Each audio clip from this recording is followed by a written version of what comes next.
From a studio high above the clouds of the Okanagan Valley, this is the Cannabis Podcast. Exploring the world of Canadian cannabis culture, one toke at a time. Now, here's your host and budtender, Gary Johnston. Let me welcome you back to the Cannabis Podcast for episode 106. If this is your first time visiting us, well, an especially warm welcome for you. We're going to fill your head with a bunch of information about cannabis for the next 30 or 40 minutes. Before we get started, let me remind you this program is intended only for those 19 or older in your jurisdiction and is intended purely for entertainment purposes. You should always consume your cannabis responsibly. This episode, well, we have an interview with Mike Dolphin. He's going to tell us all about Nova Scotia's Ritual Green Cannabis. We got a story that backs up my opinion on CBD being psychoactive. There was a study from UBC that shows no increase in traffic injuries after legalization. On Cultivar Corner, well, we're going to sample some of that black Mambo from Ritual Green. And I'm going to finish with an amusing story from pre-legalization and parents who had different perspectives on cannabis. All of that and more on episode 106 of the Cannabis Podcast. And I want to start out this episode with a shout-out to all the cannabis reps that are out there. I know a lot of you are listening to the Cannabis Podcast, and I appreciate that.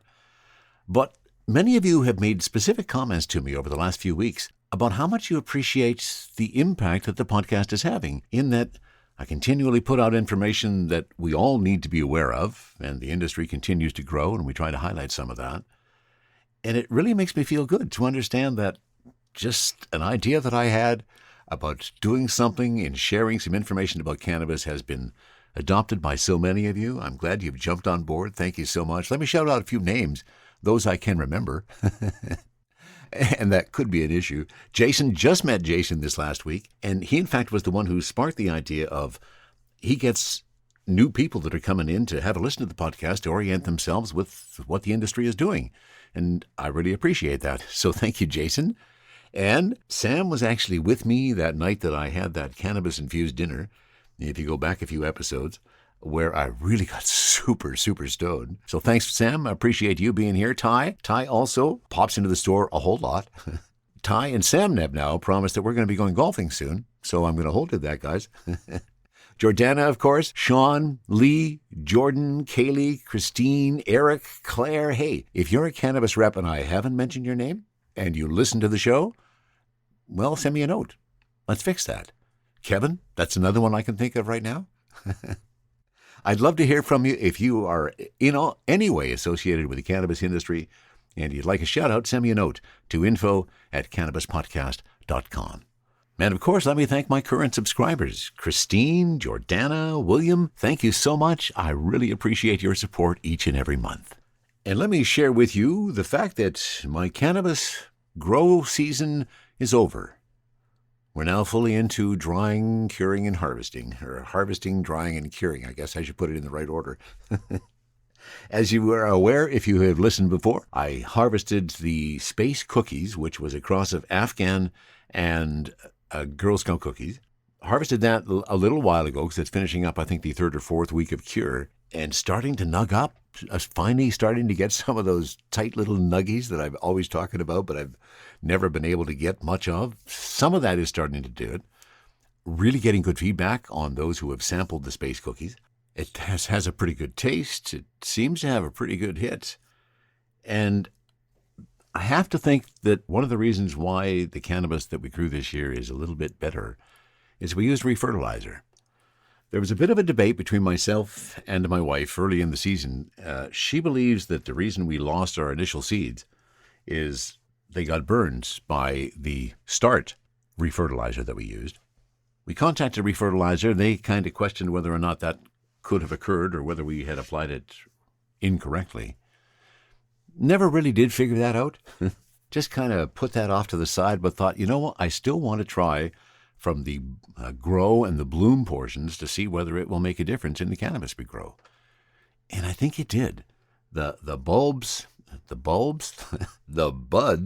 that we got this year, big, bountiful, very fruitful. So that tells me that there's a lot more terpenes in what I'm doing this year. And even after the cure, as I mentioned, 3 weeks into the cure now, there's a nice nose when I open those jars. It's a really sweet, fruity smell, which I never had before.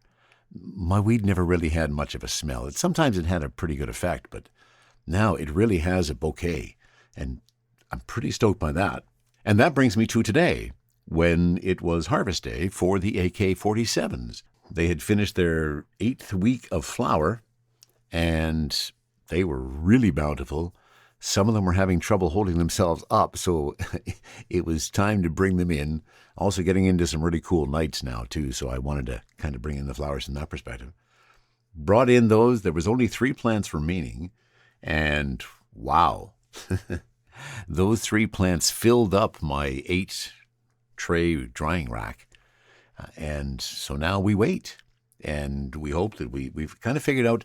I got a humidifier. I realized that my drying space was a little too dry when we were doing our first few plants, so got a humidifier to bring that up closer to the range where we want it to be. And that's now in place. The AK-47s have begun their drying process, and the next 7 to 10 days will attest whether that's going to work. And then we'll throw them into their curing jars, and I suspect that they could be really potent too, based on my experience yet. So I have to say, I believe that the refertilizer has pumped up the quality, the abundance, the amount, and the robustness of the buds. Really happy with that. Plan to use it again next year. Properly flushed everything, so I'm not having any issues with blackness and the smoke coming out of my space cookies.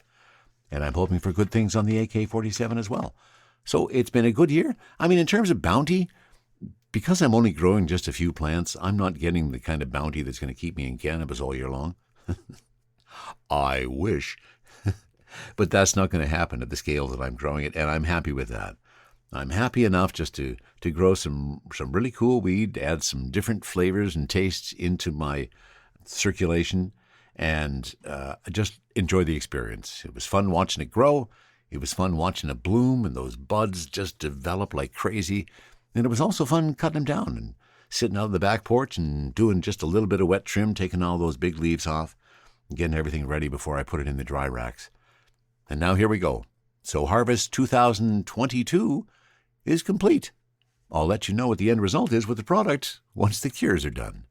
From the cannabis-infused studio in the clouds, this is the Cannabis Podcast. And thanks to my buddy Ken from the South Okanagan, who sent along this link for this story from actually UBC. A study finds no increase in traffic injuries after cannabis legalization. This is a study actually from November of 2021.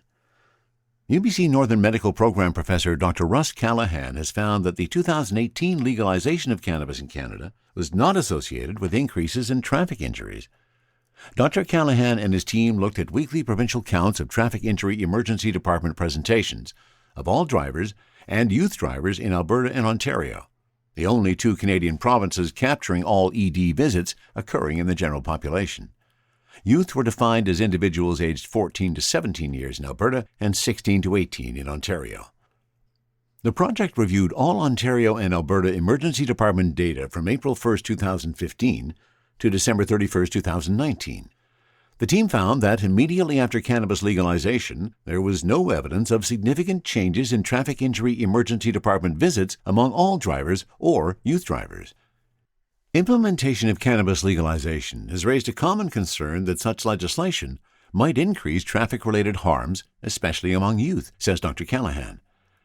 Our results, however, show no evidence that legalization was associated with significant changes in emergency department traffic injury presentations. Our findings are somewhat surprising, says Dr. Callahan. I predicted that legalization would increase cannabis use and cannabis-impaired driving in the population, and that this pattern would lead to increases in traffic injury presentations to emergency departments.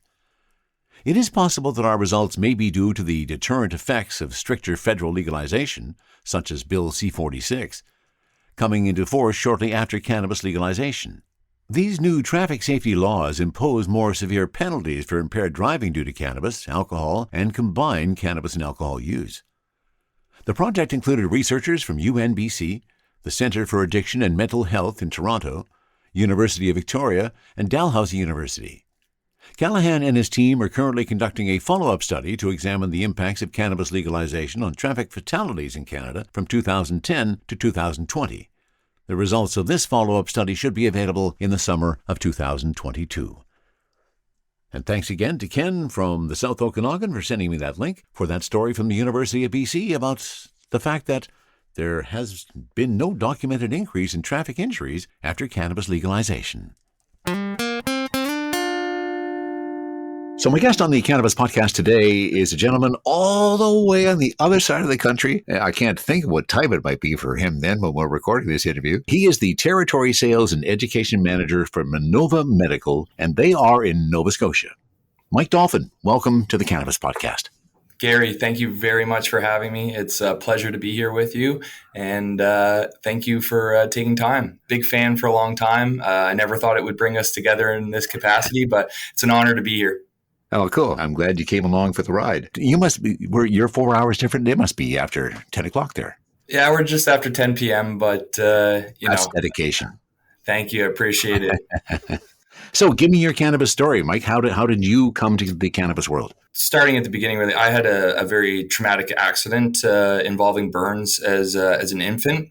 So multiple surgeries throughout my youth and formative years, and was looking for options to just kind of cope with some of the skin issues, and started getting into some butters and some topicals very early on. And then, playing sports for my whole childhood and things like that, injuries and things like that. So I always preferred an organic method of treatment and therapeutics, and was fortunate to be introduced at a young age, and grateful for it. Yeah. So you definitely came from the medical side. That was your first introduction to cannabis. Very much so. Yeah. I was able to work for a company called NAC, which is National Access Cannabis. And I was a patient aggregate. So I was able to do a lot of consultations with our in-house physician. And it was wonderful to see the therapeutic care that we were able to provide for patients. It is fascinating when you see that when it actually works and people get that satisfaction and that relief. That's fabulous, Mike. So give us the story of Nova Medical. How long have you been there, and what are you involved with in Nova Scotia? So as mentioned, I'm responsible for sales and education in the Atlantic provinces. Nova Medical has existed since shortly after legalization.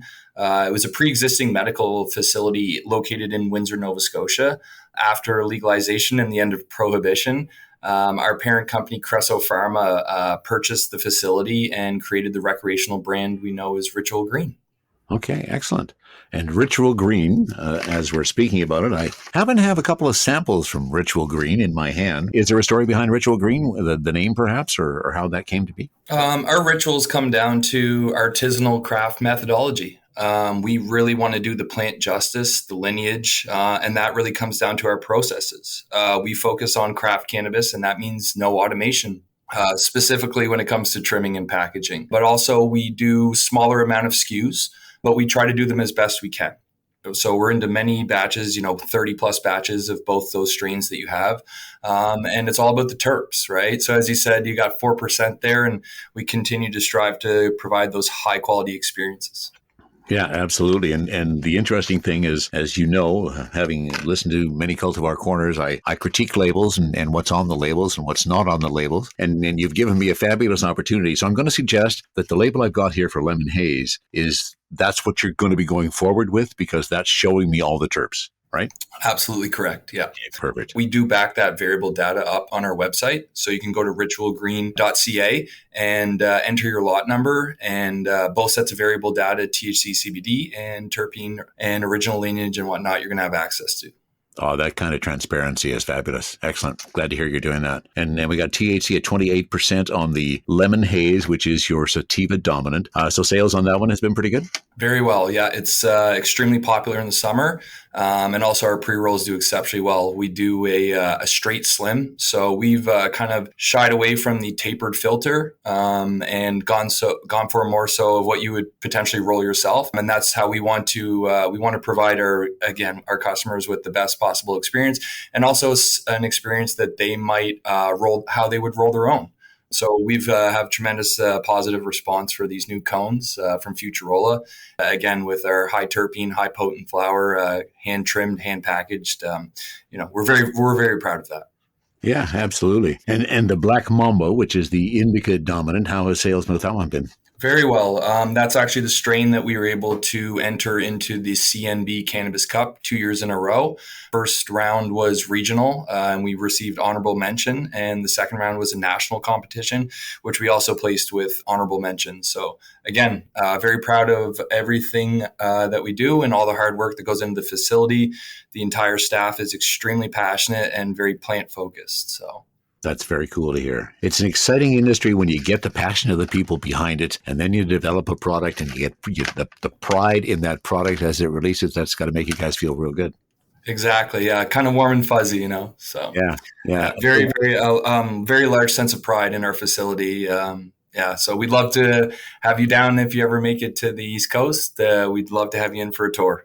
Yeah, well, I've only been to Nova Scotia once. My wife's never been there, so maybe that's something that we'll plan as a little trip. And if I do, I'll definitely give you a call because I'd love to take a peek at it.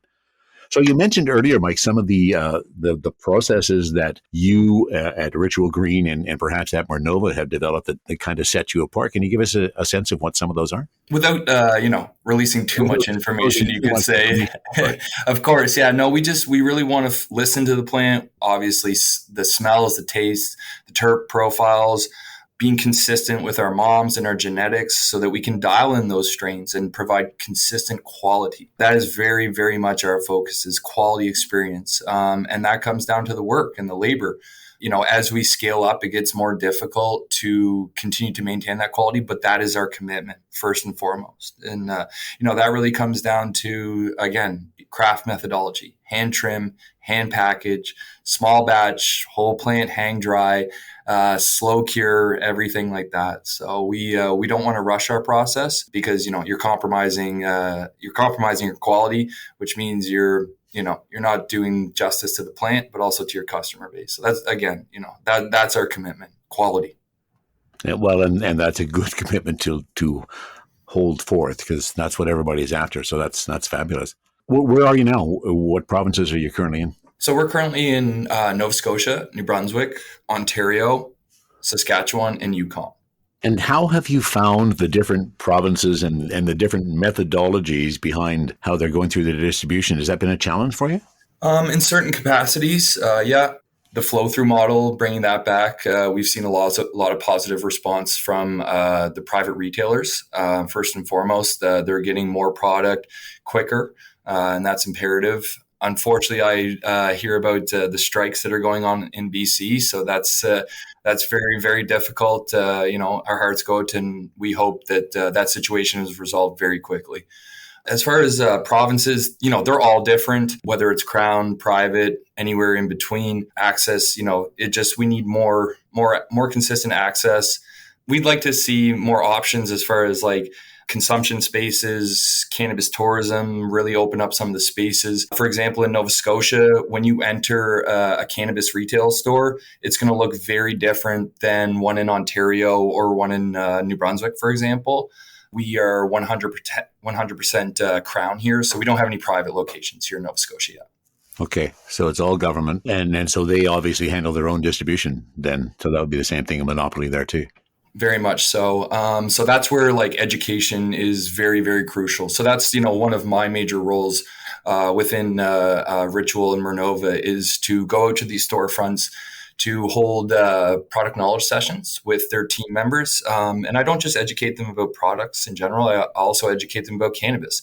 And that can be terpene profiles, individual terps, the benefits of high terpene percentage versus low, where your cannabinoids are stored, even down to glandular trichomes, obviously craft processes, and going far back as landrace and legacy genetics. Oh, that's really cool to hear. I'd like to hear more companies taking on that approach. That's excellent. I'm glad to hear that. Yeah. Cannabis is community. Community is education. Education is evolution. So that's what we really like to put forward. What has been the most exciting thing for you since you've been driving the Ritual Green brand that you've achieved to date, Mike? By far, the people I get to meet and the stories I hear, the people I engage with, and not just the team members, but members of their communities, and just how much benefit they have all received by the end of prohibition and legalization of cannabis. People are healthier in certain capacities, happier in certain capacities. They feel free. And that's really been it. For example, I received an email. A customer enjoys our products, had a question, and I responded to him. And when he responded to me, he said, "By chance, are you the son of a colleague that I used to work with very closely?" And certainly, I am that son, and I'll be meeting up with this individual in the near future to hear stories about my father that I would not have heard had I not been in this industry. So it's very much come full circle. I'm extremely humbled and blessed by that, to be a part of this wonderful industry that is so new but not new. We all know cannabis has been here forever, but we're all learning this industry together, and just by far the people and meeting people like you, Gary. So I feel very fortunate, very blessed.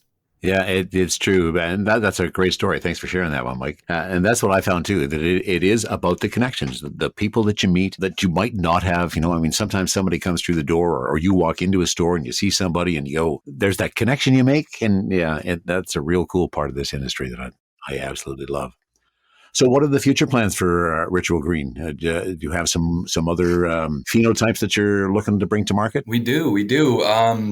We currently have a couple other SKUs other strains out in other markets. We've got a Mac 1, we've got grape cream cake, we've got a mimosa. We've done the HPG 13 in the past as well. And a Tropic Girl, and we've got some other cultivars that we're building out in our mom room, and just really doing that proper pheno hunt, because again, we don't have a large amount of SKUs out there, so we want to really make sure that when we do release one, it's very high quality. It sounds like you guys are doing what you want to be doing, Mike, and that you're starting your venture across the country and into the provinces that you're in now, and hopefully before not too long, you'll be in all of them. What do you hope to achieve? I forgot to mention, we have just released our full spectrum 1 gram lemon haze vape. Oh, nice. So this is fully extracted and distilled from our hand-trimmed lemon haze, which you have in your hand. So we've achieved roughly 83 to 86% THC and around 3.66% cannabis-derived terpenes. So this is a tremendous product. It's a wonderful representation of our whole flower in a 1 gram distillate vape. Sounds good. Do you have future expansion plans, Mike? So at Ritual, we have basically 3 product lines currently, and that's going to be Ritual Gold, which is going to be our concentrates, Ritual Green for flower, and then Ritual Sticks for our pre-roll line. So we're looking at getting further into the concentrates, potentially some hash down the road, infused pre-rolls, things of that nature. As we both know, this industry evolves every single day. Every single day, and faster than we could imagine some days. It's astounding how it has been growing. The story has been a fascinating one, Mike. I'm glad you shared it with me. It was definitely worth the conversation, and I look forward to sampling some of the product as well and seeing what you're producing out there in Nova Scotia. So thanks so much for taking some time. Anything else you'd like us to know about Ritual or Nova and many plans you have?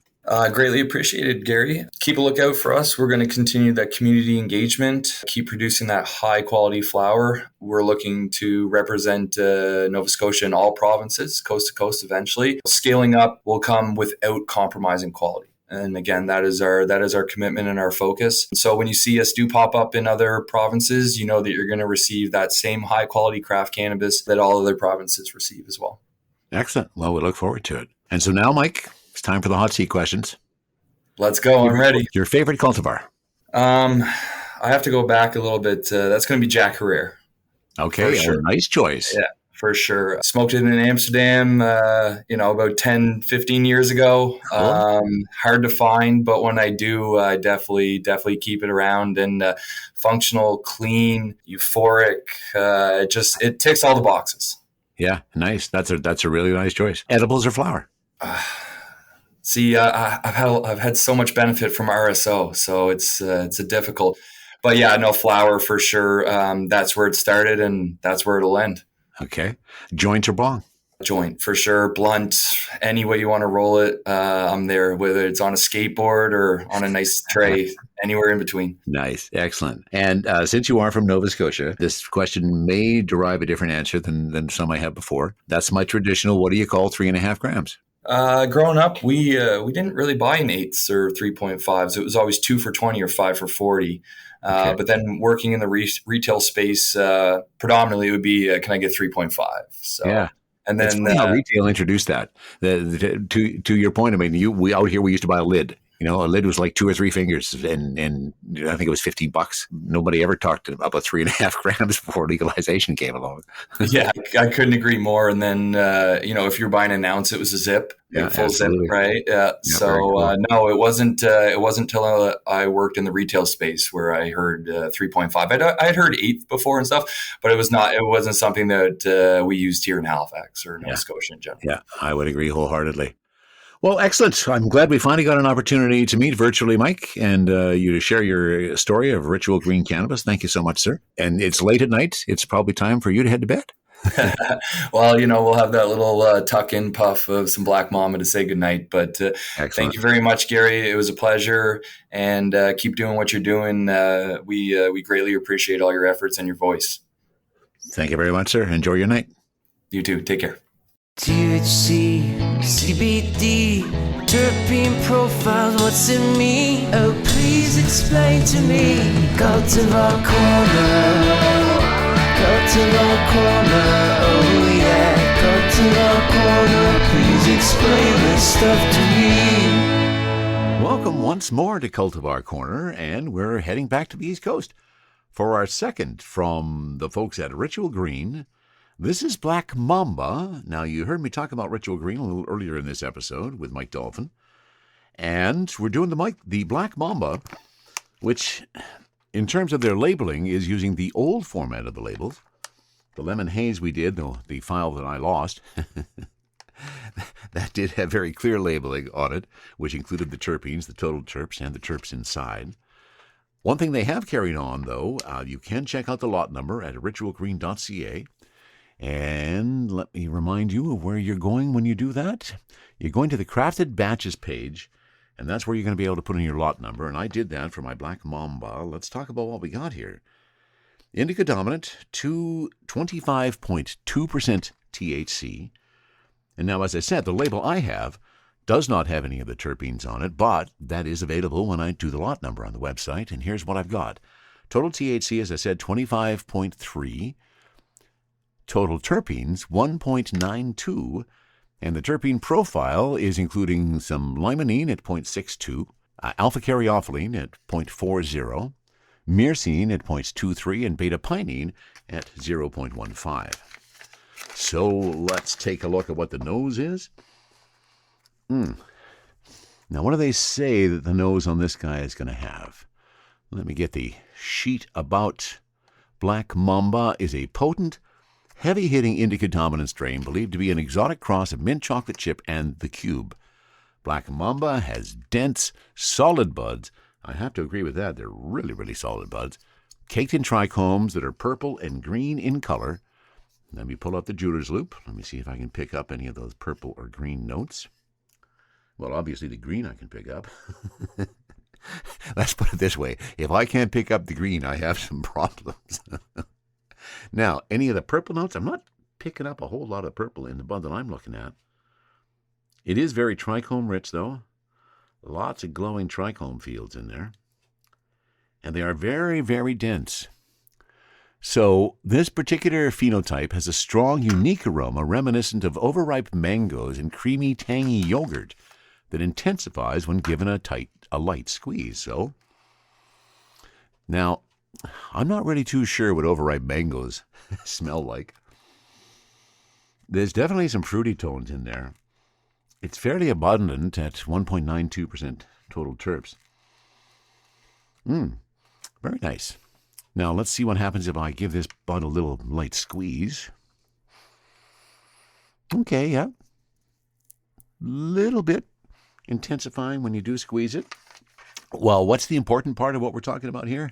How is this going to work for me? Black Mamba, again, the total THC range, 24 to 32. I am sitting at 25.2. I think it's time we gave this a try. The Crafty Plus is all ready to go. And in fact, why don't we take the first hit off the Crafty Plus this time, just to be a little bit different. This is Black Mamba from Ritual Green.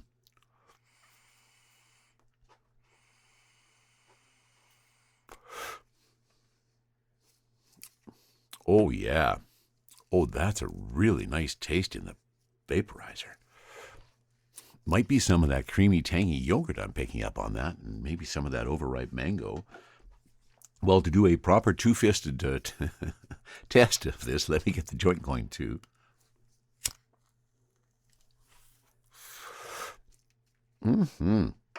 Oh, very smooth on the joint. Not feeling any need to cough. I got a nice bright white ash hanging on there nicely. Drops off very nicely too. So this is the first toke of the day for me today, which I may regret later on that I'm starting off with what's considered to be a fairly heavy-hitting indica. Some more good weed grown out on the East Coast. Again, that joint tastes pretty good, nice and smooth. Let's get back to the vaporizer and get some of those flavor notes.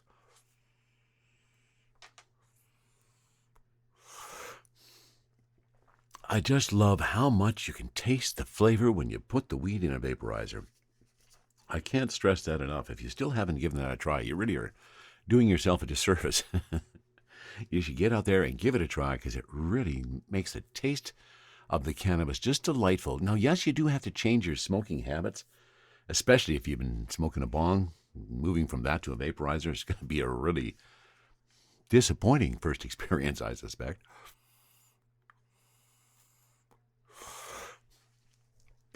So a cross of mint chocolate chip and the cube.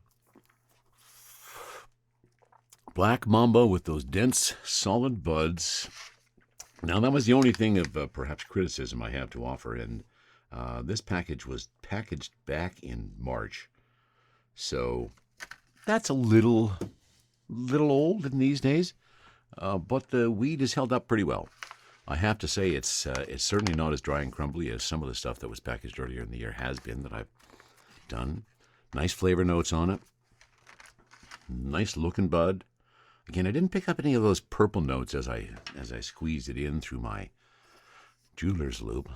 I've broken the bud up a little bit more. Let me take a peek. Oh, there's a couple of those purple elements. But more importantly, how is the endocannabinoid system reacting to this Black Mamba at 25.2% THC? I'm a fair number of tokes into it now, both from the vaporizer, and in fact, I got to turn the vaporizer back on because I apparently let it go for a little bit, which I am wont to do sometimes as I get into the high. This is going to be an interesting day. Today is actually harvest day. So after I finish putting the podcast together for this week, and of course this Cultivar Corner, it's time to head outside, get the looper or get the clippers out and chop those plants up. That's going to be my AK-47. They're coming out of the ground today. And I'll let you know what the end result of that. I do, as a bit of an aside, I have been sharing some of my space cookie, which has been curing now for about 3 weeks. Shared it with some of the folks at the store, and everybody's really pleased with it so far. Said it really tastes good and gave them a pretty nice bang. So I always appreciate those kind of reactions from the weed as we distribute it out there. Okay, sure, I am distracted a little bit. I do. It's not like I don't go off on different tangents, and I think you know me well enough now to know that those tangents are likely to occur. And those tangents can definitely be triggered by the fact that my endocannabinoid system is now finding itself in a state of homeostasis. There's the buzz. There's the happy eyes. A little bit of a euphoria there right now. Really nice. I'm sure this is going to move into a bit of a body stone afterwards. Right now, I'm kind of hoping for that euphoria to get me some stuff done this morning. So, Black Mamba from Ritual Green. This is the second one from Ritual Green we've tasted. Really enjoying the taste, doing some nice work out there in Nova Scotia. Black Mamba from Ritual Green, 25.2% THC. Maybe it's time to do a little dancing. And as I am sometimes inspired to do after recording a Cultivar Corner, I need to turn the microphone back on and say, this got deeper. As that started to roll around in my brain, hitting my CB1 receptors, it got deeper as I sat on it. Probably I'm now about 5-10 minutes after recording the initial piece, and it's come on gangbusters. I'm really, really buzzed. This is going to be a fun day today. It's coming on really strong, lots of euphoria. And I know that it's going to eventually move into that body stone. Maybe not do an update on that because that could be a few minutes from now. But I do have to say I'm very pleased with the Black Mambo from Ritual Green. It's a nice high. Exploring the world of Canadian cannabis culture, one toke at a time. This is the Cannabis Podcast. All right, we're going back in time to a discussion that I've been having with a number of people for a long time, probably the last 3 or 4 years. The whole concept of whether CBD is psychoactive or not. I got into a big debate, in fact, with the parent company at one point to say that they had some promotional material that said it was not psychoactive. And I said, I kind of disagree with that. and I'm really glad to see that there's now more backup to the fact that, yes, it is psychoactive. It crosses the blood-brain barrier just like THC does. It has a different effect. It's not intoxicating, but it is psychoactive. And here's a story from 420intel.com that says, yes, CBD is psychoactive. Here's why. While all intoxicating and euphoric chemicals are psychoactive, not all psychoactive chemicals are intoxicating or euphoric. In the cannabis space, the words psychoactive, intoxicating, and euphoric are often used interchangeably. Going by that, it's common to hear the statement that, unlike THC, CBD is non-psychoactive. But is this really true? To answer the question, it's important to first understand what the word psychoactive means. A psychoactive substance is a chemical that crosses the blood-brain barrier, and hence gets into the brain and affects it in some way. Examples of psychoactive substances include caffeine, nicotine, alcohol, some analgesics, and marijuana, among others. As you can see, caffeine is psychoactive even though it doesn't give consumers that high feeling. Yes, CBD is psychoactive because it crosses the blood-brain barrier. The calming effects caused by CBD happen in the brain. If CBD was non-psychoactive, then it would not be able to offer anxiety relief and other higher center benefits. In the same way, caffeine will increase alertness without causing intoxication. No, CBD is not intoxicating. Neither does it cause euphoria. An intoxicating compound will cause changes in one's mental state and cause one to lose control of their thought process or behavior. A good example is how alcohol affects mental ability and behavior. A euphoric chemical will alter one's sense of reality and spatial and sensorial perception and trigger excessive emotional feelings. CBD is not a euphoric chemical. While all intoxicating and euphoric chemicals are psychoactive, not all psychoactive chemicals are intoxicating or euphoric. Both CBD and THC cross the blood-brain barrier, meaning that both are psychoactive. However, the two compounds interact with endocannabinoid receptors in the brain differently. When THC is consumed, it immediately floods the CB1 receptors in the brain and turns up the endocannabinoid tone. The presynaptic neurons are compelled to turn their volume and stop sending out regulating neurotransmitters. The overstimulation of CB1 receptors and downregulation of neurotransmitter release is responsible for the euphoric feeling in a very simplistic explanation. CBD, on the other hand, has a weak affinity for CB1 receptors. CBD binds weakly to these receptors and acts as a modulator. Some studies have shown that CBD is able to displace THC from CB1 receptors and therefore offset some of the intoxicating effects of THC. According to researchers from the University of London College, the more CBD that's present in a strain, the lower the brain impairment that will be caused by consuming the strain. So, CBD is psychoactive, but not intoxicating. CBD will not cause euphoria. THC, on the other hand, is both psychoactive and intoxicating. THC will also cause euphoria. Next time you come across the all-too-familiar cannabis lingo, CBD is non-psychoactive, you'll now have the chutzpah to draft a factual letter to the editor and correct the person who said that. And to finish this episode, I thought a flashback was appropriate. This came up in conversation with somebody just in the last couple of weeks. And it took me way back in time. This was back before legalization had occurred. Back when I had a daughter who was, I think, probably 14 at the time. Yeah, probably 14 at the time. Too young. I totally agree that we should not be encouraging kids to smoke cannabis. It should be something that only adults do. This story didn't really involve her smoking cannabis. Well, I guess it did. But it was more the reaction of the parents to cannabis that this story is all about.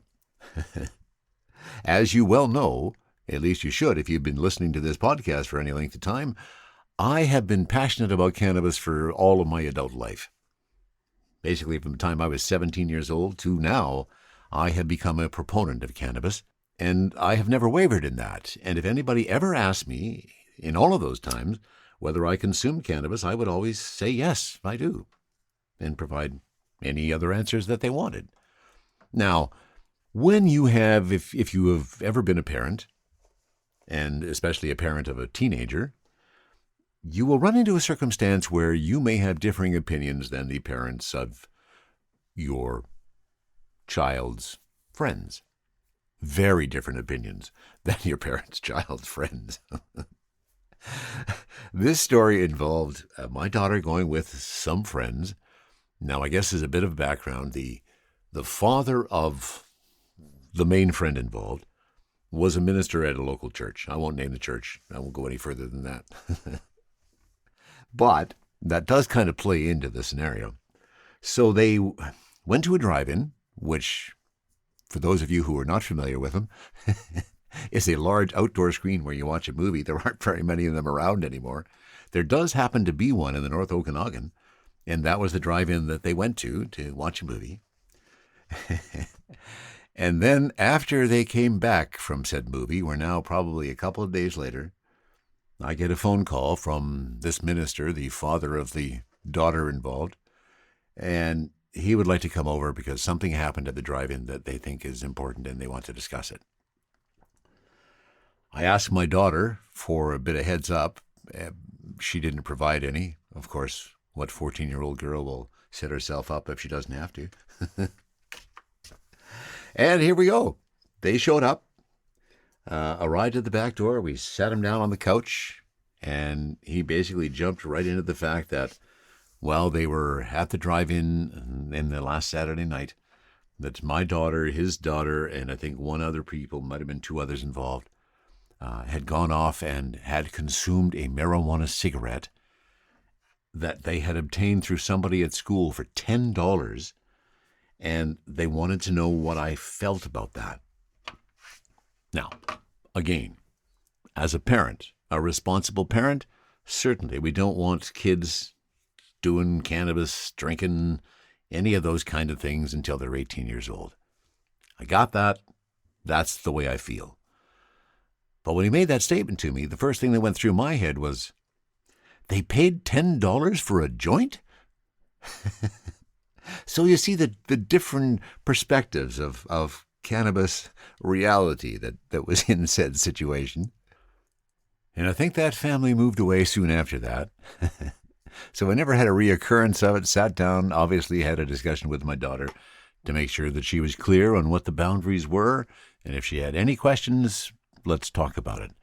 Best to be upfront, in my opinion, with your kids. So there you go, just a different perspective on different parents and their realities around cannabis. And I wonder how that conversation would go if a similar thing happened today with legal weed. Interesting concept. I'm not sure exactly how that would end up. Once more, let me thank you for being here. I really thank you for being a listener of the podcast. I appreciate your support each and every time. And if you ever have a comment on anything you hear on the Cannabis Podcast, please send a note to info@cannabispodcast.com. Remember, if you like what you hear and you'd like to support the podcast, you can go to buymeacoffee.com/cannabispodcast, and if you feel like it, you can buy me a doobie. Thanks for listening. That's it for episode 106 of the Cannabis Podcast. From the cannabis-infused studio, high above the Okanagan Valley, this was the Cannabis Podcast.